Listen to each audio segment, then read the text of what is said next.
Two of the hottest major cities in the United States are about to take their first serious heat test of the year, and the danger is not the temperature on the forecast. It is everything that has to keep working underneath it. The forecasts came in late May.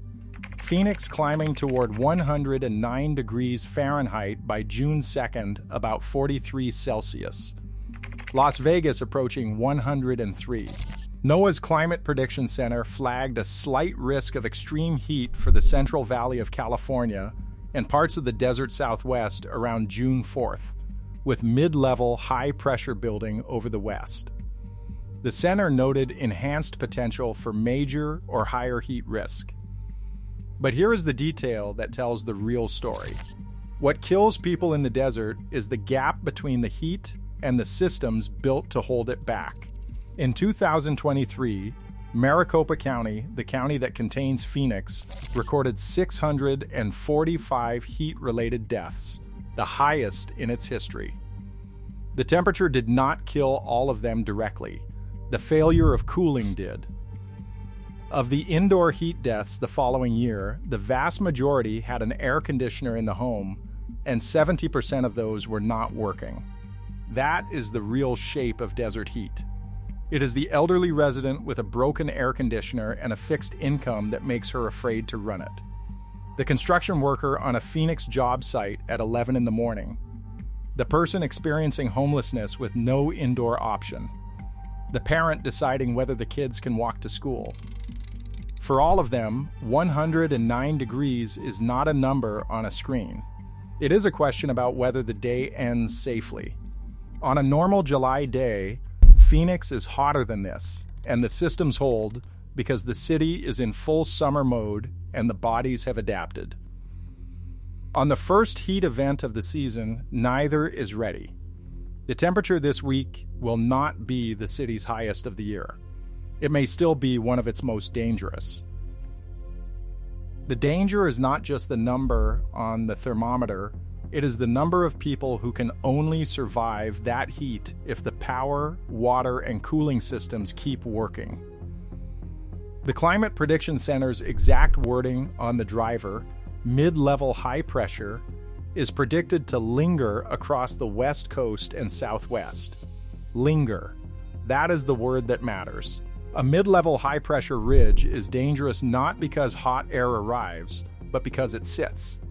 The high forces air downward, sinking air compresses and warms, and clear skies let the sun load the ground without interruption. Because the ridge lingers, the heat accumulates day after day instead of resetting overnight. It is a heat dome, and the danger scales with how long it stays. HeatRisk is the National Weather Service and CDC color-coded heat health index, from green up through red major and magenta extreme. It factors in not just temperature, but how unusual the heat is for the time of year and how long it lasts. Major heat risk is where hospitals start to see measurable impact. The risk, in the center's own terms, is slight. But slight is not nothing, it is the setup that produces the first dangerous heat of the season. The human body adapts to heat over 1 to 2 weeks of repeated exposure. Sweat rate increases. Plasma volume rises. The heart works less hard. But it takes time, and in late May, nobody in the desert Southwest has had that time. A 109-degree day in early June can stress the body harder than a 115-degree day in late July. The July day is hotter, but by July, the body has adapted and the habits are rebuilt. The June day arrives before any of that protection is in place. The data proves it. In 2024, 51% of all heat-related deaths in Maricopa County occurred on days when heat risk was only moderate, not extreme. The dangerous day is not always the hottest day. Sometimes it is the day people are least prepared for. Heat does not reach everyone equally. The elderly, the majority of indoor heat deaths in 2024 were people 50 and older, often living alone on fixed incomes. People without working air conditioning, 88% of those indoor deaths had a unit in the home, but 70% were not functioning. Having an air conditioner is not the same as having cooling. Outdoor workers exposed through the hottest hours, people experiencing homelessness, roughly half of all the county's heat deaths that year. Children and pets too. Smaller bodies heat faster, and a closed car becomes lethal in minutes. The medical reality is the same escalation. Heat illness starts as cramps, progresses to exhaustion, and ends, if it is not stopped, in heat stroke, where core temperature climbs past the point the organs can tolerate. And yet the most important number from last year is not the death toll alone. Maricopa County confirmed 602 heat-related deaths in 2024, down from the record 645 the year before, even though it was the hottest summer on record. The decline was credited to expanded heat relief infrastructure. The systems, when they work, save lives. The elderly, the unhoused, the workers in the sun. Here is what has to keep working for a desert city to survive its own climate. Air conditioning is the single largest driver of summer peak electricity demand. During a heat event, when everyone runs cooling at once, the grid hits its highest stress of the year. Grid operators plan for this: reserves, demand response, imports. The risk on any given day is not automatic collapse, but sustained extreme heat pushes the system toward its design limits, and a power failure during a heat event is the removal of the one thing keeping people alive indoors. Then water.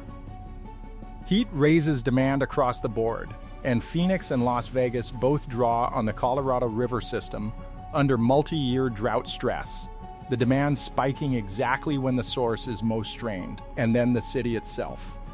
Pavement and concrete absorb solar heat all day and re-radiate it after dark. On June 27, 2024, Phoenix recorded an overnight low of 95 degrees Fahrenheit, the warmest June overnight low in its history. The body needs cool hours to recover. When the night does not cool, the damage compounds day after day. Phoenix is the 5th most populous city in the United States, and the hottest major one. It exists at its current scale because of 3 imported things: mechanical cooling, water pulled from hundreds of miles away, and a grid reliable enough to run millions of air conditioners at once. Las Vegas is the same story in a different desert. Neither could exist at its current size if any one of the 3 systems stopped working. Over the coming week, watch the National Weather Service heat alerts, grid demand against capacity, the cooling center openings, the emergency call volume, the overnight lows, and the wildfire risk as the heat dries the vegetation. This is not a collapse today. The question now is not whether Phoenix and Las Vegas will survive this heat event. They will. The question is whether the months ahead stress those systems faster than the cities can adapt them, and whether the people most exposed reach the cooling they need before the heat reaches them. The danger is not just the number on the thermometer, it is the number of people who can only survive that heat if the power, water, and cooling systems keep working. 109 degrees in Phoenix, 103 in Las Vegas, 602 lives lost to heat in one county last year. The first test of the season starts now. If this story is worth telling, subscribe. We cover more of these every week.